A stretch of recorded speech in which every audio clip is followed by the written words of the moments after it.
all know Bill Whittle. He has podcasts. He's been doing numerous podcasts a week. He's been putting together Daily Wire series on various aspects of history.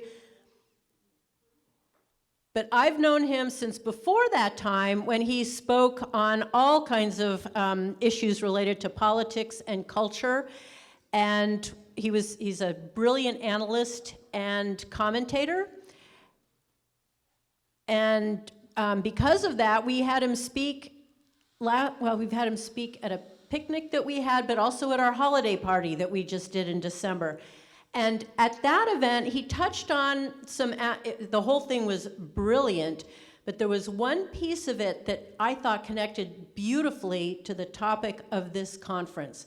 So I reached out and I was absolutely thrilled that he agreed to come speak to us. So please welcome Bill Whittle.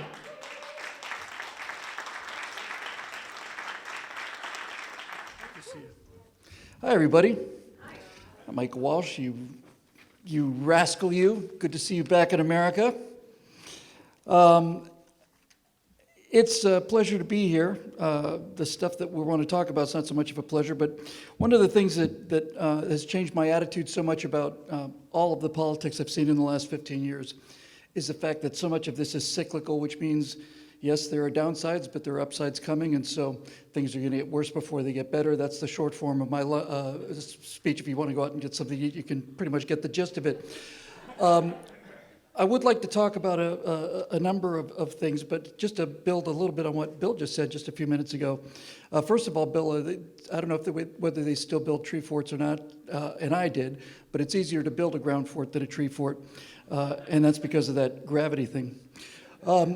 My father was a hotel manager, which meant that he had two jobs. He had the day job of running the hotel from 9 to 5.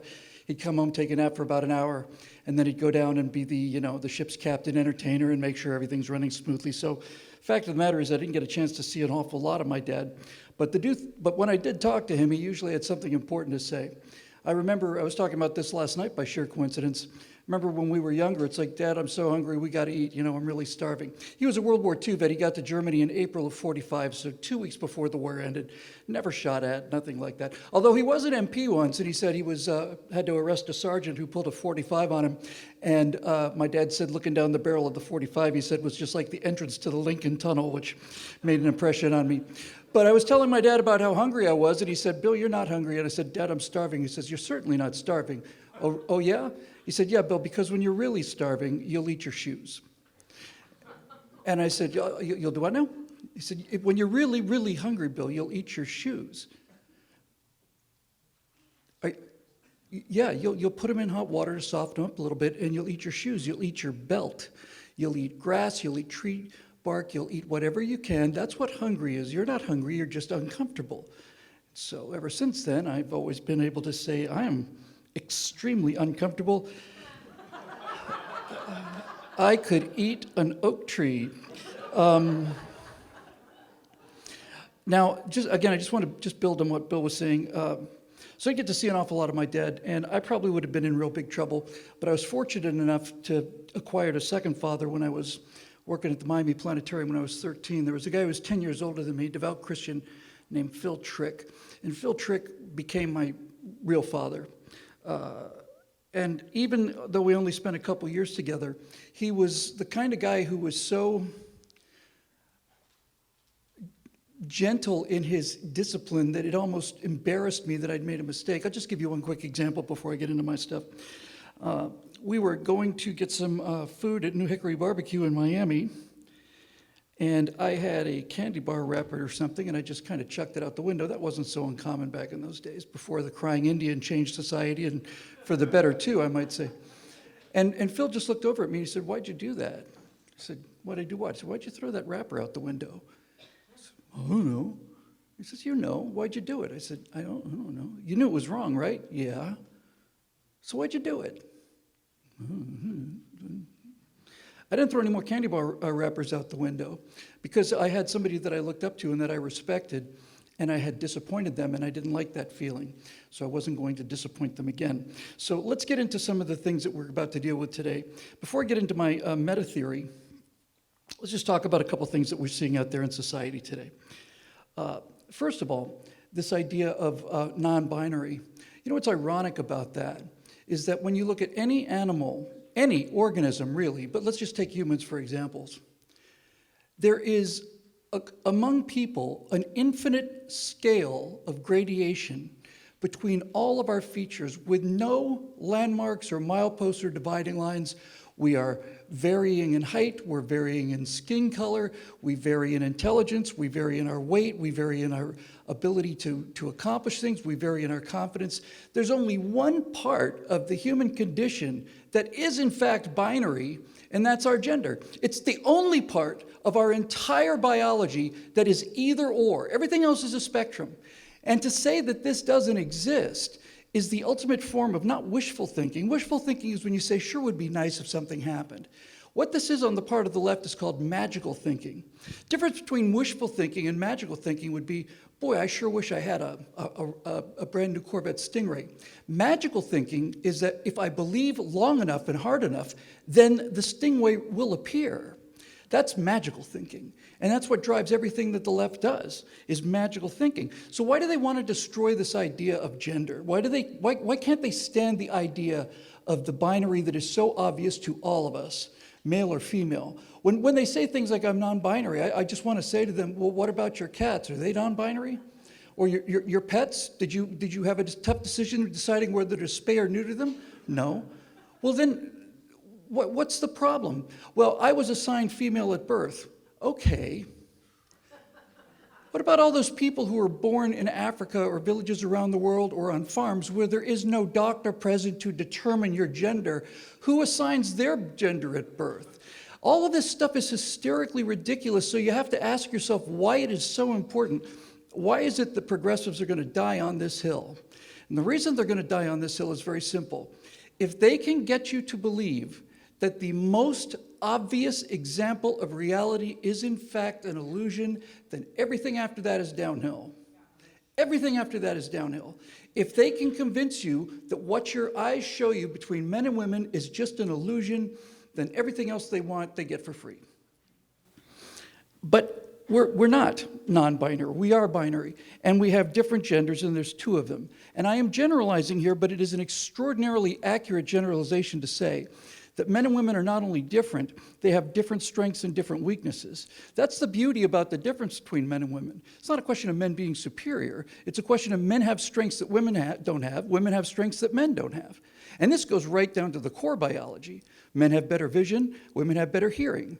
Men can withstand stronger levels of pain, women can withstand pain longer than men, and on and on and on it goes. Pretty much all balances out in the end, which seems to me to be a happy coincidence.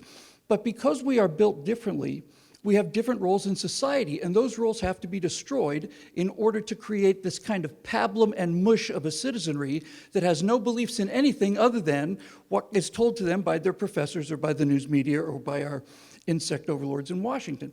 So let's just take an example of this. In the traditional conservative family, it's not even conservative family, in a family which has existed since there's been human beings, you have a mother role and a father role. It is a generalization, but a genuinely accurate high level of correlation generalization to say that women are more emotional than men are. And that creates different roles, and especially since the mother carries the child within their body, creates a different bond with that child. So the fathership role and the motherhood role are very, very different roles. And we can talk about this because it makes sense. Let's take a case of a criminal psychopath. Any 4-year-old will do. When we interrogate people in prison or in jail, or we're trying to get a confession or trying to get to the truth, we have found through trial and error that the best way to do this is with a good cop and the bad cop, because it is a perfect mechanism for relieving the strain of the lie that they are telling all the time. So what would happen if you arrested somebody off the streets who was a genuinely dangerous criminal? You'd have a guy come in and rough him up and say, you're going to jail, you're going to the chair, man. We're going to send you to the chair, we're going to be smelling bacon down the street. And then he leaves, and then another guy comes in and says, listen, man, everybody has a bad day, There have been times when I wanted to strangle my wife. And this constant ability to go from one to the other has a profound effect on people. And when you look at a family, a traditional family, that's exactly why we have mothers and fathers, because it is healthiest for the children to have a good cop and a bad cop. The reason this works so well is you can have a child who's done something wrong. The mother can say, wait till your father gets home. The father can come home, and then he can be the disciplinarian, and then the child can go to bed angry at the father, but then the mother can come up later and say, he loves you, it's all for your own good. You get the carrot and the stick at the same place at the same time, and it makes for civilized people. If you take away the stick and all you have are 2 carrots, is you have kids who do nothing but chase the carrots. And that's exactly what we're seeing today, is people who've never had the stick just constantly chasing the carrots. So let's talk a little bit about the evidence and what Karen mentioned when she brought me up here. So I am a political pundit, but I take, unlike most of the other people out there who are doing just tremendous work, we all know their names, Ben Shapiro and Mike Knowles and all the rest of these guys, and all of them, Glenn Beck and so on. They deal with political information, and I cast a much wider net than that. I don't really listen to politics so much. I'm interested in things like, what are people saying on video game channels? I'm interested in watching police body cam videos. I'm interested in hearing the comment section about a political speech. I'd much rather read the comments to a political speech than hear the political speech itself. And so this gives me a pretty wide idea of what's going on. So allow me just a few minutes to tell you what I think is going to happen. I'm about to do a series of videos called Things to Come. And I'm going to have to make this very, very quick because it's fascinating. But basically, there's a book out there called The Fourth Turning. And the theory behind this, these 2 historians have taken a look at human history, and they've realized that there is an 80-year cycle to human history. The Romans recognized this. They called it the seculum. It's the human lifespan. That's where we get the word secular, by the way. So the theory is pretty much this. Even though the average lifespan has increased enormously since Roman times, the top lifespan has pretty much remained the same at 80 years. You get your 80 years, and that is a human lifespan. And if you take those 80 years and divide them up into 4 quarters, you get 4 seasons of about 20 years each. And these psychologists realize that these seasons are how we define generations today. This was not a common thing to say back, I think probably even before the boomers.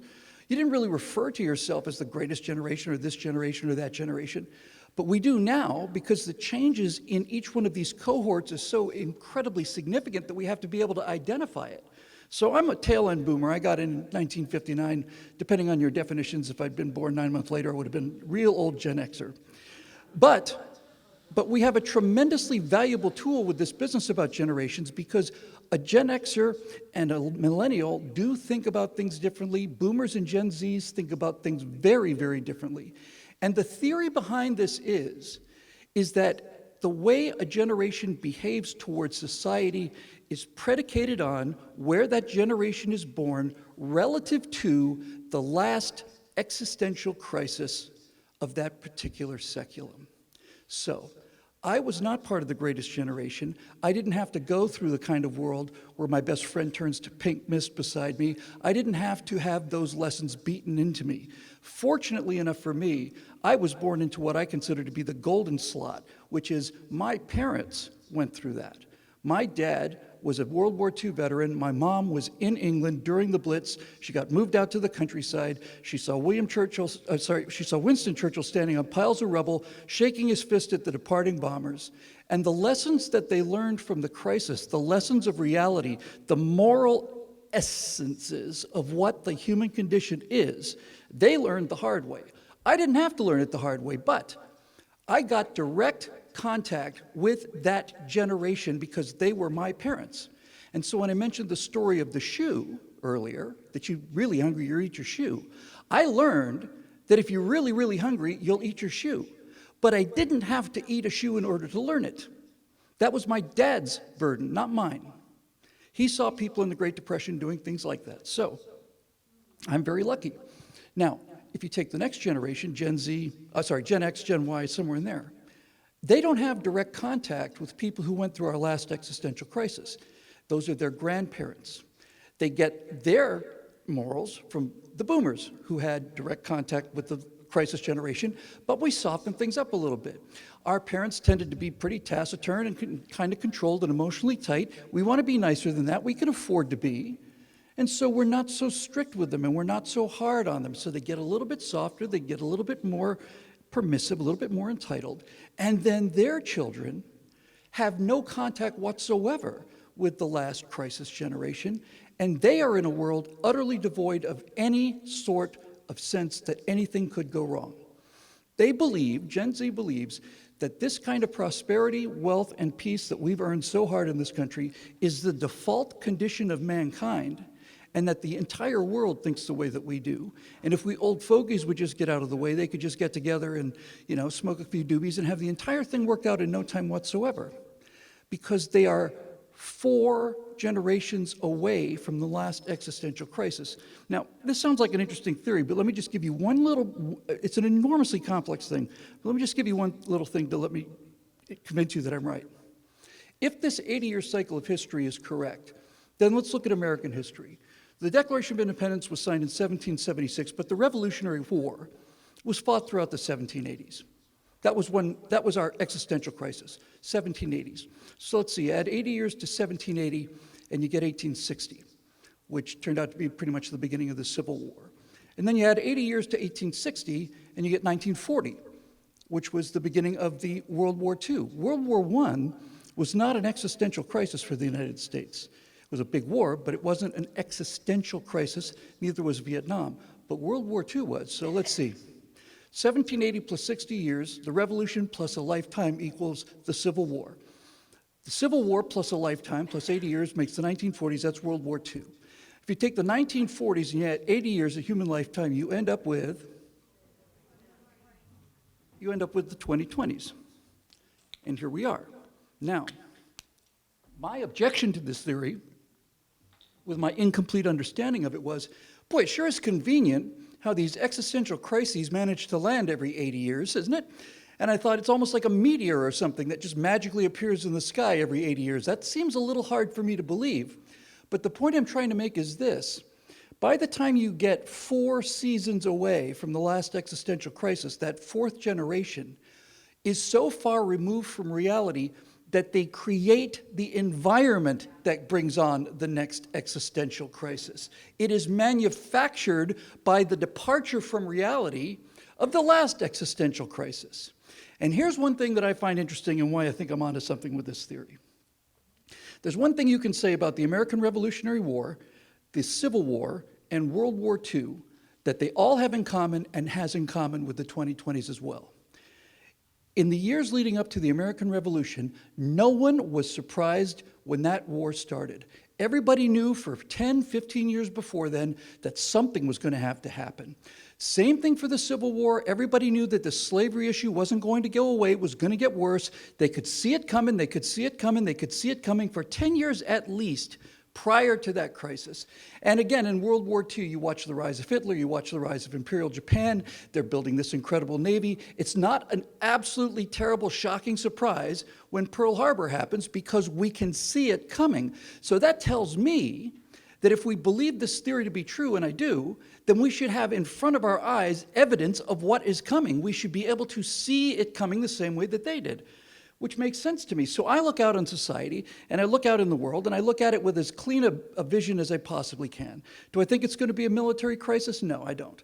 I think that we're very, very good at solving the last crisis. There's no conceivable world where we are suffering a military attack in the United States, and that includes a nuclear attack. We are immune from a military crisis in this coming cycle, absolutely immune.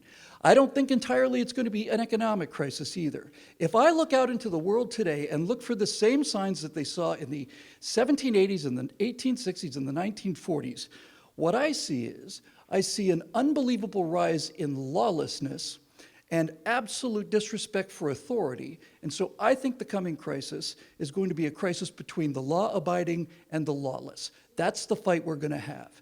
And if I'm right about this, that means we're going to have a fight on 3 different fronts, because the most lawlessness that we see in a country today, in our country, are threefold. We see inner city lawlessness where 8,000 individual Americans are murdered every single year for the last 20 years or so, and no one does a damn thing about it. It's not our problem. As long as they stay in inner Baltimore, what do you want us to do?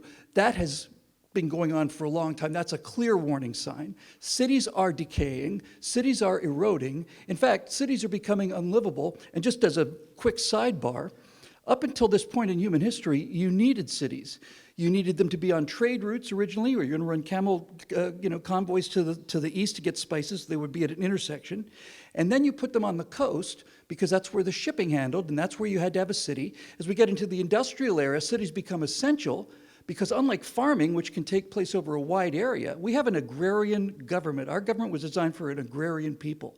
And all of the problems in our society have come from the progressive amendments to the Constitution that were created when we became an industrial people. But if you have an industrial society that runs on factories, you have to have the tire factory and the gear factory and the steering wheel factory and the glass factory. They all have to be in the same place so you can manufacture a car. There's a need for cities. But what we learned from the pandemic is that they don't need cities to work in an information age. And if it is the policy of the progressives to make cities unlivable, there is no more pier in San Francisco. Fisherman's Pier, Fisherman's Wharf doesn't exist anymore. It's gone. All the stores are closed. The stores are closed because the government has decided that the homelessness and the lawlessness make it inviable for them to run a business there. It is closed. New York City, which is the living example of what happens when you enforce somebody who understands reality like Rudy Giuliani did. New York City was the murder capital of the world when I was there in 1979. When I was there in 1998 or 2004, it was like Disneyland. Well, it's not like that anymore. New York City's falling apart. So my question to you is, if a city no longer becomes livable because people want to live there, all the restaurants, all the museums, if you can't go out on the streets anymore, what do you need cities for? They're just concentrations of crime. So the first front in this war that's to come is going to be the cities. The people in the cities are going to leave the cities because the cities are already becoming unlivable. That's going to be a real problem. The second front is the front on the border, where we have hundreds of thousands of military-aged men coming across every day. I found out today, by the way, that the number one immigrant group coming in through the southern border are Chinese. Chinese. It's a bit of a walk from China. You could understand Mexico, and you could understand people who were saying, I want a better life. I understand their problem. And you could understand them migrating north through Central America. But getting to the Mexican border from China tells me that something that the Chinese are doing has to do something with this. And I'm not at all very happy about this. So I think the southern border is going to be the second front of this war between the law-abiding and the lawless. But the one I want to talk to you about today is the third front. Because you can stand there, if those of you who are, paid for Media Matters, who do nothing but go through the transcripts of every single thing I say and try to take little snippets out of context. For those of you out there who are employed by George Soros out there, let me just simply say this. You can say that the problem with the inner city violence is going to be a black problem, so I'm a racist. You could say that the problem with the southern border is going to be a Hispanic problem, so you could say that I'm a racist. But the real problem we're going to face is going to be dealing with an entire generation of grown children who are the most white, liberal, well-educated, rich kids in the world. That's going to be where the real front is, because that third generation of lawlessness is this Generation Z, and to some degree the millennials, who not only do not obey the law, they do not recognize the concept of law. They don't understand that there is such a thing as law, and that things that you require as law are just optional. Remember when you were, 15, 20 years ago, something like that, and you go to Walmart and you'd see some kid who wanted a toy, and there was no father there to say, we're going outside, you're either going to behave yourself, we're going outside right now. Well, lots of mothers under a lot of strain didn't have that. So if you remember 20 years ago, those kids that would go to Walmart and want a toy, not get it, go down on their back, kicking and screaming, knocking things down, and then the poor mother finally buys the toy because they simply cannot deal with the stress of it anymore. Well, those kids are driving now and they're voting, and they're out there in large numbers, and they haven't grown up any. So one of the things that I get a lot of data from is a very, very recent thing, and that is these YouTube channels that deal with police body cam videos. To me, police body cam videos are not only the most recent data, It's also the most unfiltered data. I'm not having somebody edit it. I'm not having a news anchor saying, now, we go to Jim in the street. I don't get anything on it but what actually happened. And what I see from police body cam videos are two things. First of all, I see grown adults driving cars who are 4 years old emotionally, and virtually all of them are women. Almost all. 19 out of 20. They have no respect for the law. I'm going to come back to that in a minute. And the other thing I see is that the police are not only not the brutes and the murderers that the left wants to make them out to be, they are not even policemen anymore. They're psychologists. I have never seen a level of patience that I've seen from these policemen. Universally, the things that are said to their face are so repulsive, obnoxious, and nasty that I would never make it as a policeman. I don't think I'd last 10 minutes. They could pay me $1 million. There was a report not too long ago about 8 children arrested in a McDonald's, and I saw the police body cam footage of this. This is a group of 8 underage kids, children meaning, they were 17 and a half, that kind of children, the Trayvon Williams kind of children. And the policeman came in and said, you're being trespassed, you must leave. And he did everything he could to get them out, and when one of them got out, was outside the building, came back and stood in line, the police arrested him.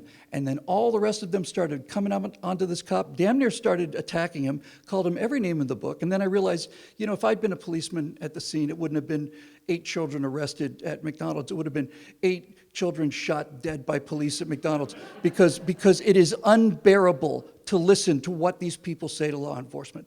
The language that they use against them, the concept, it's simply amazing. So, what does that do? Where does that leave us? This seminar is about the war on men. And most of the time that I've been in the business, when I thought about the war on men, I thought about it as an orchestrated attack on manhood, which, in fact, it has been. That's exactly what it has been. A woman needs a man like a fish needs a bicycle. Well, what I'm learning, and remember what we talked about gender roles, is what I'm seeing out there now among rich, white, suburban, liberal kids is that they are an entire generation of 4-year-olds, and that they have no respect for authority whatsoever, and they will not believe that reality has hit them in the face until they find themselves on the ride to the jail.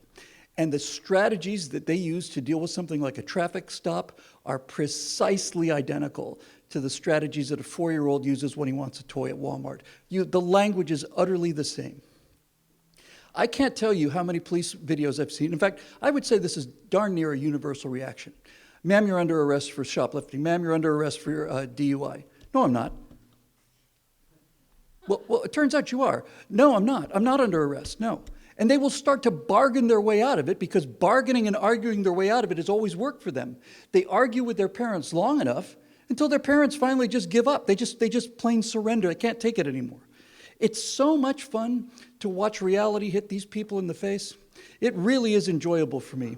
Because they go through the 5 stages of grief. They do in order. When they're first arrested, it's anger, and then there's disbelief, and then there's bargaining, and then there's cruelty, and they're calling the cops these names, and they're kicking and screaming, and they're spitting on their faces. I saw this one woman who was in a traffic stop, managed to talk it up to an arrest, and they had to put her in the back of the street in a body restraint in an envelope, the way you would with any other insane person. And she says, I'm going to jail. What difference does it make if I get any charges? Starts spitting at the police officer. And I realized the police officers are not just law enforcement. They're not just psychologists. In many cases, they're exorcists. Because I am talking about 24, 25-year-old women who are on the back seat of a police car, and they are on their back, kicking at the windows as hard as they can, screaming at the top of their lungs for 5, 10, 15 minutes, the way that any other 4-year-old would when he or she finally confronted with the reality of discipline that they've never had in their entire lives. And while I enjoy watching the wrecking ball of reality come into contact with these people, one of the things that I find to be utterly disgraceful, disgusting, and making the problem much worse is you will see a person who's being pulled over, honest to God now, for a defective taillight. And they will say, ma'am, I need you to step out of the car, please. Why? Because I'm asking you to step out of the car. You don't have a right to do that. It's a violation of my rights. Actually, ma'am, it's not. This is a lawful order. I need you to step out of the car. Well, I'm going to call my dad first. And they get, I'm not joking. I'm dead serious. They get on the phone, start talking to that. Ma'am, you need to put the phone down. I'm not putting the phone down. Ma'am, you're going to have to put the phone down and get out, step out of the car. You have no right to get me out of the car without a warrant. I want my lawyer here before I get out of the car. I want my mom here before I get out of the car. Ma'am, you're getting out of the car. I would prefer that you just get out of the car and stand out. I don't want to drag you out of the car, but I will if I have to. I don't want to smash the window, but I will if I have to. And they keep arguing and bargaining until that window is smashed or somebody reaches in and grabs them, at which point they go from defiance to genuine disbelief. It's not a feigned thing. They, honest to God, cannot process the fact that somebody told them that they were going to do something if they didn't do something, and then they didn't do that thing, and then that person actually did it. They didn't back down. They are in a state of shock. And then comes all the anger and all the rage until finally they get themselves handcuffed, and that's when they start to cry like 4-year-old children, because that's what they are. And by the way, as repulsive as all of this is, those kids didn't raise themselves, and they didn't educate themselves either. They're not responsible for being as broken as they are. For that, we can thank the self-esteem movement. The self-esteem movement was the most destructive thing that's happened to this society. I think it's worse than social media. For those of you unfamiliar with this brilliant piece of left-wing magical thinking, the theory behind the self-esteem movement is we're not going to keep score on a football game or a baseball game or a soccer game, because if we keep score, that means there will be winners and losers. And if you're on a losing team, that will hurt your self-esteem. And by hurting your self-esteem, it will limit your ability to go ahead and become the greatest purple aura child that ever lived. Don't worry, Erasmus. It's all right. You're not going to be judged. You didn't lose the game. Everything's fine. Everybody gets a participation trophy. So what does that actually mean? What are the real-world consequences of this? The real-world consequences of this are you don't get to face small failures when you're a kid. You never get to face small failures until all of a sudden you're confronted with a felony charge. Now you're facing a big failure. This is the crime that's been committed against this generation. By not holding them accountable for the little things, they've never been able to modify their behavior, and they will continue to misbehave until they've got murder charges on them. It's abuse on a level I've never seen before. Now, speaking about the self-esteem movement, I played Little League Baseball. I got there from Bermuda, played Little League Baseball in 1971 on Key Biscayne. There were 6 teams, and I was on, we could afford different colored hats and shirts, so I was on maroon. Maroon, in our first season, went 0-10. And the coach of Maroon, whose name was Mr. Bob Kirkwood, who's long gone now, but who I'll never forget, after every game would basically say, you guys did your best. You guys played the best game you could. He'd walk us a short distance over to 7-Eleven, buy us all Slurpees, and then we'd practice and try to get better. So we went 0-10. And when you're playing baseball as a little kid and you don't win a single game, that hurts quite a bit. The next year, I moved from right field is where you put the kids who can't play. That's where I was in the first year. Then they moved me to first base, and we went from 0-10 to 10-0. Now, I'm not saying it was because of me, but I'm not saying it wasn't because of me. I didn't care about going 10-0 the second season. The thing that I was most excited about was going 1-0 the second season. After losing 10 games an entire year going by, to win a game meant something to me. And to have to deal with 10 losses in a row meant that I had to do a little bit of growing up. I had to decide whether or not I wanted to get out of Little League Baseball because I didn't like losing, or whether the experience was so much fun and the belief that I could get better might make a difference. So I stuck around. And that last year we went 10-0. We didn't win any cash prizes, I'm sorry to say, but nevertheless, it felt good. And so I got to deal with failure, frustration, denial, resentment, anger at God, because all of it when I was 10 on little things. And as I got older and had more and more experiences and more responsibilities, I began to calibrate my response based on the fact that I didn't have to start from zero. And the reason that these 25, 26, 27-year-old women get arrested for a speeding ticket where they would have just gotten a ticket, they talk themselves, you have no right to do this, F you, you effing pig, that kind of thing, talk themselves into a felony charge and an arrest, is because they've never had to deal with this before.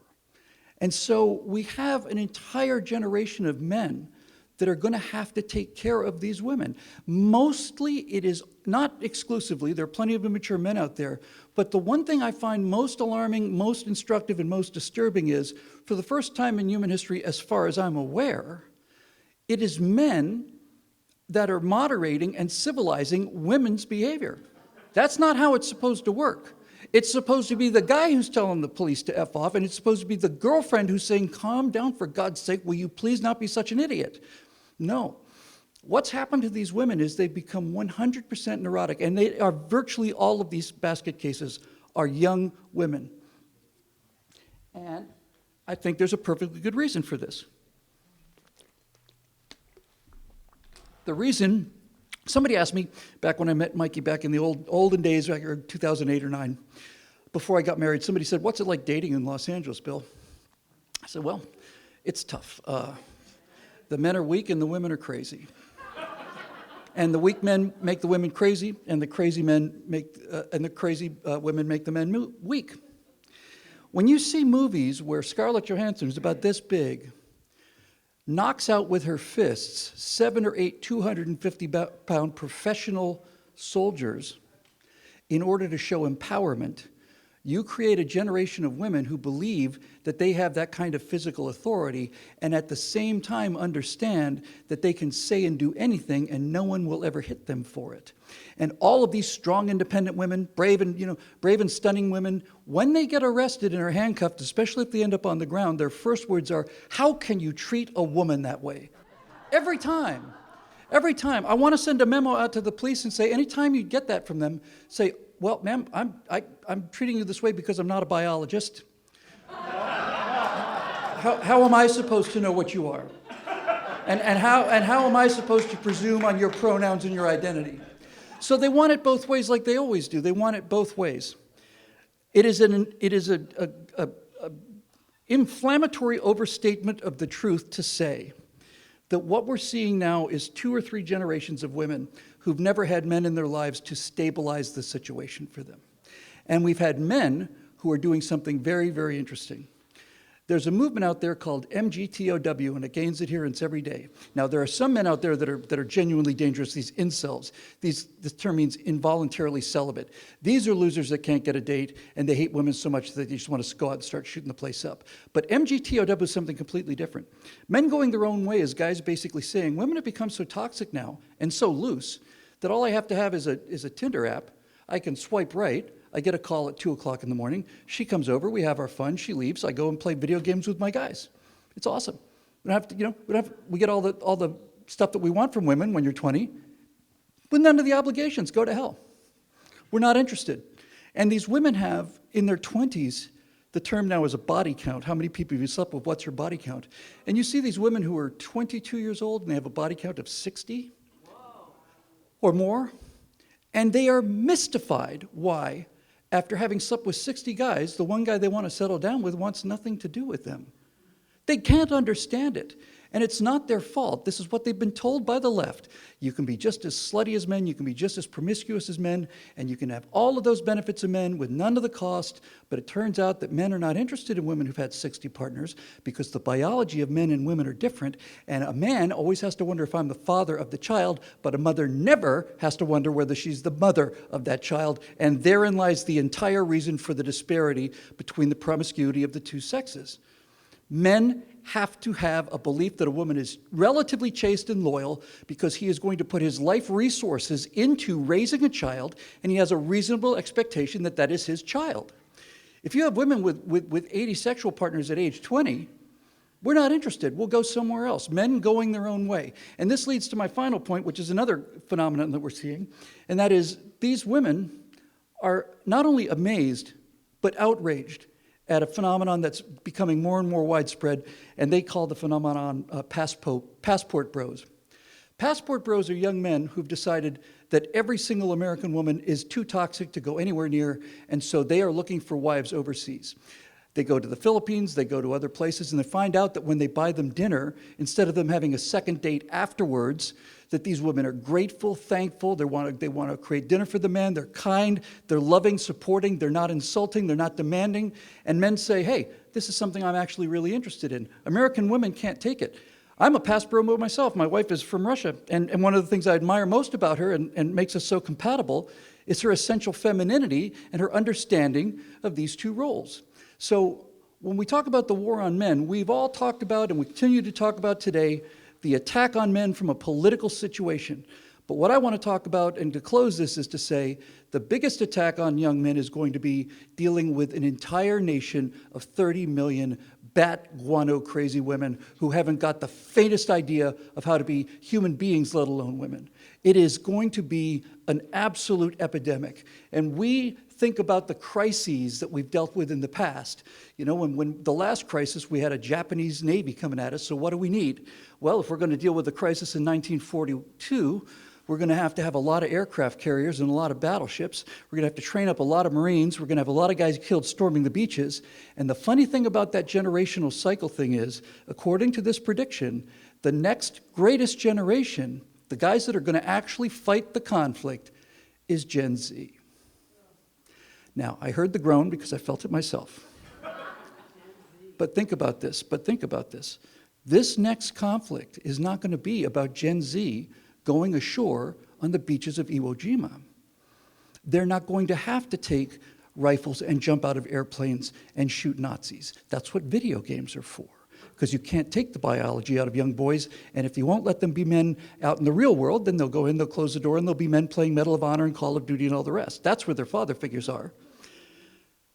The next generation is going to have to deal with a country that has 30 million clinically insane people who do not have any understanding of the law. One of the things that I find most shocking just of my generation is that when the police ask these people, when they get pulled over for a traffic stop, can I see your license and registration? I don't have a license. It's like the policeman asked them to see their subscription card to Field and Stream magazine. You know, can I see your Field and Stream magazine? No, I don't have one of those. Why not? Well, because they've never been held accountable for not having one, that's why. And when these people get arrested and find themselves crying in the back of police cars, I'm thinking, good, this is finally a chance for them to learn a lesson. But what usually happens is they have assault on a law enforcement officer, they have 2 counts of aggravated battery, they have trespassing, they have driving under the influence, and they have possession of illegal substances, and they are plead down, they get a 4-month probation, charges are dropped, and they get reinforced that they can do whatever they want to, and so the cycle goes on until it won't. It'll go on until it won't. I've run over time a little bit, but the closing thing I would like to say is this. For every time I see these grown children who have nothing but contempt for the law out there showing the most toxic, unbelievably poisonous attitude towards everything, there's one thing we can agree upon about these young women is that not one of them is happy that I can see. Not one of them. Not one. Women who were raised with feminism who are now reaching their mid-30s are realizing that all the good men are gone, and they don't know what to do about that. It's called hitting the wall, and that's becoming a national crisis, where women are suddenly realizing that this pursuit of their job and all of this other stuff is not paying off. There are women out there who are in their 30s or 40s who go out on dates with men and say, well, what about you, Lucy? What are you doing? Well, I own my own business. I have my own apartment. I have a $600,000 condo. I drive a $200,000 car. And they don't understand that men are not impressed by any of this. We're not going to get any of that money. We know how this thing works. So you have $600,000. That's your $600,000. I'm going to have to pay for this. So they can't understand that all of the things that the left told them that would give them happiness are not only not giving them happiness, it's giving them absolute despair. And so this is a situation where the world is going to turn them into conservatives. It's not our messaging. Our messaging is so sad that I could just spend 3 days on that. It's the world is going to turn them. It's not going to turn them into conservatives, by the way. It's just going to stop them being from progressives. And that's where we need to do something such as Bill mentioned earlier and other people mentioned today. We have to be ready to stand in place and say, not that there is a conservative vision for you in the future, but just that there's a version of happiness in the future. The best thing I ever heard about the difference between men and women was a motivational speaker who talked about this. I forget his name, and I'm embarrassed that I didn't. He's on a stage in front of a huge auditorium of people, and he's got a bust on two plinths, and there's a statue of a man's head and a statue of a female head. And the guy says, here's the difference between men and women, how men and women think. He walks over to the male statue, and he says, here's how a man's brain works.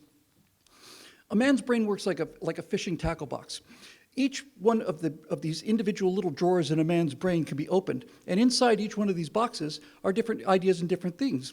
And the man will open a drawer, and he'll deal with that issue, then he'll close that drawer, open another drawer, and deal with that issue, and then he'll close that drawer. And he says, ladies, the thing that you need to understand about men is the drawer that they open most has got nothing in it. Now, the women always go kind of, this girl power kind of thing, laugh at that. They assume that means that men are stupid. It doesn't mean that they're stupid. It means that they're simple. Simple is much harder than complicated. E equals MC squared has to be true because it's not 17 blackboards worth of equations. Simple is beautiful. And so every way the men thinks are compartmentalized in the openness. And he walks down the stage, stands in front of the female bust, and he says, here's how women's minds work. Women's minds are like a giant bundle of electrical wire where everything touches everything else. And says that if you want to go to a dinner party tonight, what should you wear? She says, well, I want to wear this because I look good in this, but I know that Susie's husband just got fired, so I don't want to wear something that looks too nice, but at the same time, I don't want her to know that I know, so we got to do, and all of these thousands of complications. The relationship that I have with my wife, I think, is very fair and very simple. And this is what is missing in society, and this is what will come back because you can't beat the biology out of people. My relationship with my wife is very simple. You take care of me, and I'll take care of everything else. That's how it works. She doesn't have to deal with the stress, the emotional stress of all of these things going on at the same time. I got a call on the way down here saying the owner of the house wants to come by. What do I do? I said, well, it's what we do. We just send him a message like this. That's what I do for her, and what she does for me is probably not something I can talk about in front of this crowd. So thank you very much for having me, and it's been a pleasure being here.